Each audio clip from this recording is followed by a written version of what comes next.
Tetapi Bapa, janganlah seperti kemauanku. Kalau boleh, ambil ini cawan. Tapi kalau itu bukan kehendak Bapa, saya rela, melainkan seperti yang Engkau kehendaki. Biar terjadi saja kehendak Bapa atas hidupku, sehingga terjadilah kehendak Bapa. Tujuan Bapa untuk menyelamatkan seisi dunia ini. Kita punya tujuan Tuhan juga, yang Tuhan taruh setiap hidup kita. Tidak percuma kita ada di kota Manado, ya. Ini Tuhan yang menempatkan kita. Jangan ada orang yang bersungguh, kenapa kita tidak tinggal di Amerika, kan? Kenapa kita tidak tinggal di Jakarta, kota besar, enak. Tuh, kita tidak tinggal di Swiss. Kalau Tuhan taruh di kota Manado, Tuhan punya tujuan. Saya juga dengan suami sebenarnya di Manado. Kami sudah ada pelayanan di Bogor, saudara, dan sudah diberikan. Tapi lihat cara Tuhan, ya, cara Tuhan sehingga mengubahkan jalan-jalan kami harus menjadi jalannya Tuhan. Karena dari dulu kami sudah melatih diri bertanya Tuhan. Kami sudah latih diri dengan doa bertanya Tuhan, biar kehendak Tuhan yang jadi. Suka sekali di kota Jakarta, suka sekali di Bogor, suka sekali di Jakarta ada pelayanan. Memang gampang sekali kami mendapat pelayanan di sana, saudara. Tapi kami selalu menyerah pada Tuhan. Sudah pernah bawa di Manokwari, sudah tinggal beberapa bulan untuk mengembalakan sidang di sana. Tapi memang kami punya prinsip hidup, selalu bertanya Tuhan, selalu kami berdoa, minta kehendak Tuhan, agenda Tuhan yang terjadi atas hidup kami. Tuhan buat lagi menurut agendanya Tuhan, sehingga kami ada di sini atas agenda Tuhan. Atas agenda Tuhan. Dengan berbagai cara saya tahu inilah kemauan Tuhan, bukan kemauan kami manusia. Seperti yang saya katakan selalu, saya bilang Tuhan, kalau ini bukan agenda Tuhan, tolong Tuhan singkirkan dengan cara Tuhan. Pasti Tuhan buat yang terbaik menurut kehendak Tuhan dalam hidup kita. Sebab Yeremia 29 ayat 11, ya, tampilkan dulu. Yeremia 29 ayat 11 yang semua kita paham dan tahu ayat ini. Sebab aku ini mengetahui rancangan-rancangan apa yang ada padaku mengenai kamu. Demikianlah firman Tuhan, yaitu rancangan damai sejahtera dan bukan rancangan kecelakaan, untuk memberikan kepadamu hari depan yang penuh harapan. Itu rancangan Tuhan bagi hidup kita. Jangan anggap biasa ini ayat. Jangan anggap biasa, ini saya perkatakan setiap hari. Karena ini firman ya dan amin. Dia berkuasa. Firman itu adalah Kristus sendiri. Harus diimani setiap hari. Menghidupi hidup kita setiap hari dengan kita memperkatakan setiap hari di rumah, saudara. Karena rancangan Allah bagi kita bukan kegagalan, kehancuran, dan kejahatan atas hidup kita. Itu tidak pernah ada. Rancangan Tuhan, engkau harus diselamatkan. Rancangan Tuhan, engkau harus diberkati. Tuhan memiliki janji-janji Tuhan. Firman adalah firman Tuhan, janji Tuhan atas hidupmu, dan itu harus terjadi atas hidupmu. Kata firman Tuhan, Dia merancangkan damai sejahtera bagi hidup kita. Sehingga dalam firman Tuhan bilang, dalam kerajaan Allah tidak ada kekhawatiran, tidak ada kecemasan, tidak ada keraguan-raguan. Itulah kerajaan Allah. Yang ada adalah kebenaran dan damai sejahtera. Kata firman Tuhan, dan ini firman Tuhan ini memang sudah jauh-jauh hari dicatat. Wah, luar biasa, rancangan damai sejahtera, bukan kecelakaan. Jadi jangan ada orang bersungut dan berpikir begini, kenapa saya begini, kenapa saya alami ini. Jangan pernah pikiran seperti itu. Saudara, pikirkan saja firman Tuhan ini. Saya tahu Allah merancangkan saya, bukan kecelakaan, kata firman Tuhan, ya, dan damai sejahtera. Dan Tuhan memberikan kepadamu hari depan yang penuh dengan harapan. Banyak harapan dalam Tuhan. Ada harapan dalam Tuhan. Mungkin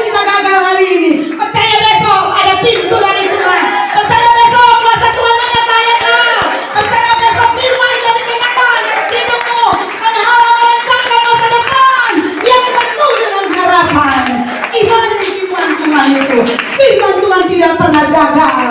Firman Tuhan tidak pernah salah. Karena Dia Allah yang hidup, harus diimani. Dan itu akan terjadi atas hidupmu. Saya percaya itu akan memanifestasi atas hidup kita. Dia akan bergerak atas hidup kita. Jalani dengan iman. Berserah kepada Roh Kudus. Ini pekerjaan Roh Kudus atas hidupmu. Tuhan tidak pernah salah, Tuhan tidak pernah gagal. Haleluya. Oh, Roh Kudus itu luar biasa. Roh Kudus itu penolong. Roh Kudus itu penghibur. Dahsyat Dia. Dia bukan sekadar kuasa, Dia pribadi Allah. Dia maha kuasa. Hargai Dia, karena Dia adalah Allah itu sendiri. Roh Kudus itu pribadi, bukan sekedar seperti kalau ada api panas, bukan. Dia apinya itu. Amin. Luar biasa Roh Kudus. Jangan lalaikan Roh Kudus setiap hari dalam hidupmu. Undang selalu atau beri hidupmu, buka hidupmu bagi Roh Kudus. Itu sebabnya gereja kita membuka waktu-waktu kita berserah kepada Roh Kudus.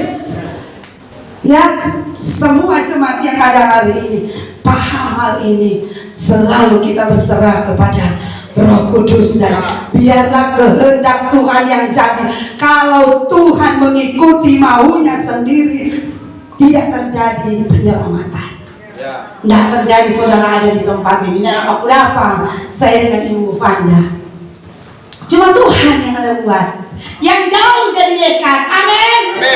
Saya mungkin tidak mengenal Heri, Ofan, saya mungkin tidak mengenal. Cuma karena Kristus yang membuat saya kenal dengan mereka. Karena Kristus saya ada dan melihat saudara dan kita jadi satu tubuh Kristus. Kita ada di rumah Tuhan. Amin.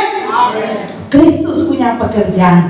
Kalau Dia tidak rela, tidak menanggalkan ini keakuannya, tidak mau untuk menderita di kayu salib, tidak mau menderita dicambuk, saudara, tidak terjadi pertemuan seperti ini.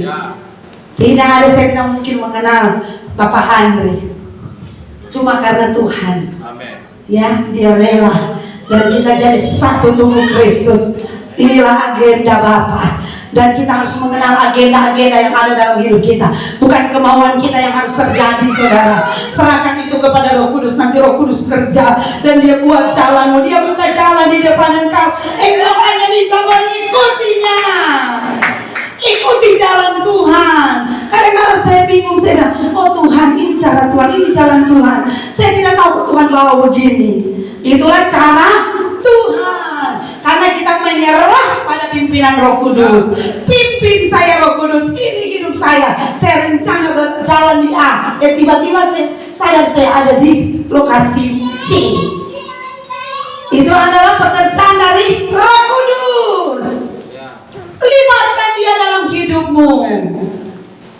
Ya, karena Bapa kita ada di surga. Sekarang Roh Kudus ada di bumi ini, dan pekerjaannya itu ada sedang bermanifestasi atas setiap gereja Tuhan, anak-anak Tuhan, setiap hidup kita yang hadir pada hari ini. Pada saat ini Roh Kudus mau dekat dengan engkau. Roh Kudus ada di dalam hidupmu. Tinggal engkau memberi Dia kesempatan, Dia bermanifestasi dalam hidupmu. Saudara, kalau Tuhan pimpin tidak pernah salah. Kalau Roh Kudus pimpin jangan takut. Nanti bilang aneh-aneh enggak. Kan ada firman. Torpe ramu-ramu itu kan firman.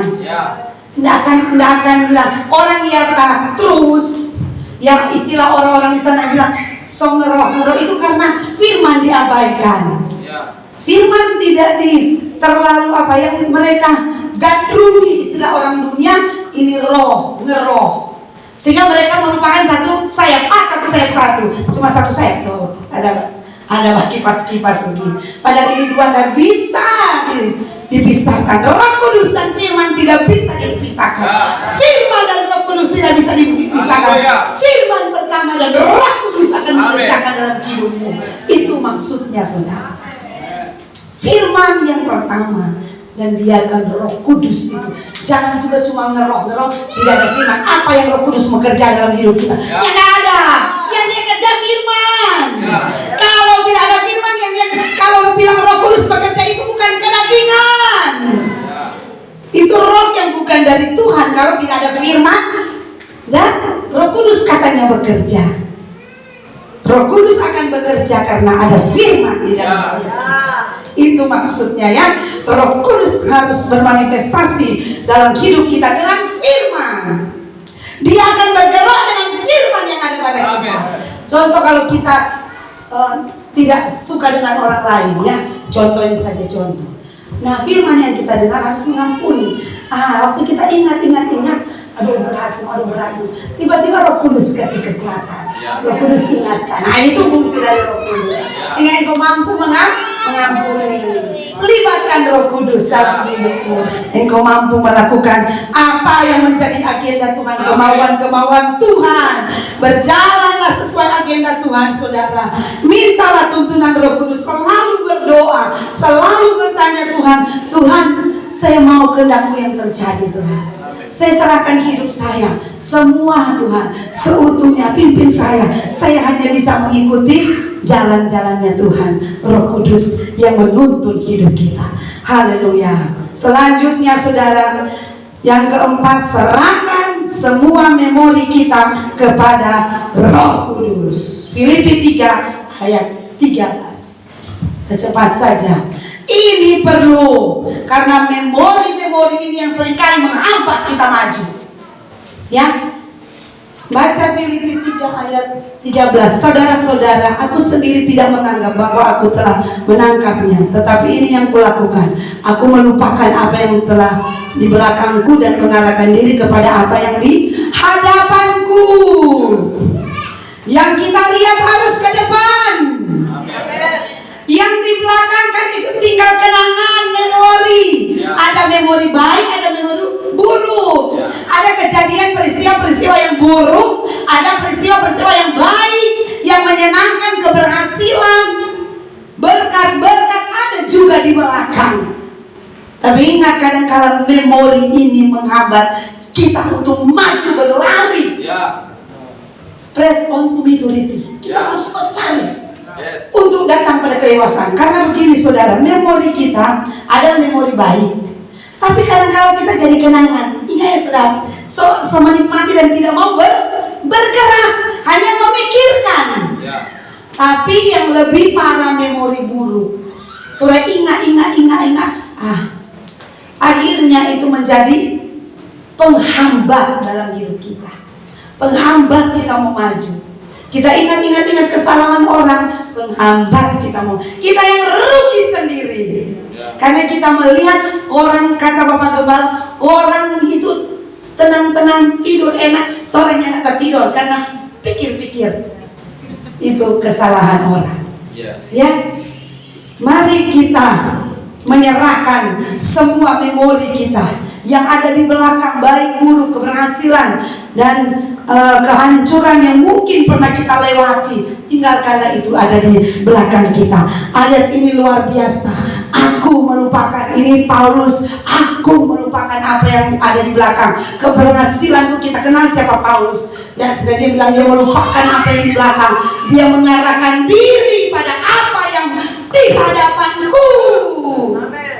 Arahkan hidupmu sekarang, berlari untuk Tuhan. Sekarang berlari untuk menjadi dewasa. Sekarang berlari untuk Tuhan. Begitu saudara. Lupakan, memang itu penghambat, tapi serahkan kepada Roh Kudus. Roh Kudus akan bekerja, membuat engkau ada kemampuan melompati tembok-tembok itu saudara. Penghalang-penghalang memang ada di depan kita, tapi oleh karena Roh Kudus engkau diberi kemampuan, diberi sukacita untuk mampu melompati tembok-tembok penghalang itu, yaitu memori kita. Serahkan kepada Tuhan ya, karena ini memori ini tidak bisa lupa. Saya aja masih ingat apa yang terjadi yang lalu-lalu sejak kecil ya. Saya ingat, masih kecil saya ingat waktu di SMA, waktu di SMP, di SMA dengan teman. Tak ingat semua. Betul ini saudara. Sehingga itu kalau kita tidak melupakan kata ayat ini, itu cuma apa ya? Jadi penghalang kita tidak mau bergerak lagi. Apalagi itu yang merupakan keburukan. Takut salah, takut ini begitu ya. Tapi kata firman Tuhan, mari arahkan pandangan kita tertuju pada Kristus saja. Kristus saja yang dilihat, firman saja yang dilihat dalam tuntunan dari Roh Kudus. Yang terakhir saudara, berserah penuh pada tuntunan Roh Kudus untuk setiap tindakan-tindakan kita. Kolose 3 ayat 23 yang terakhir. Kolose 3. Serahkan penuh pada tuntunan Roh Kudus setiap tindakan-tindakan kita, supaya dia tuntun kita, dia membawa kita menjadi dewasa. Filipi 3, saudara-saudara aku sendiri. Kolose tadi. Kolose 3 ayat 23. Apapun juga yang kamu perbuatlah dengan segenap hatimu seperti untuk Tuhan dan bukan untuk manusia. Lupakan yang di belakang dan semua tindakan-tindakan kita. Mari kita melakukan seperti kita melakukan untuk Tuhan. Ke depan kita maju melakukan apa yang Tuhan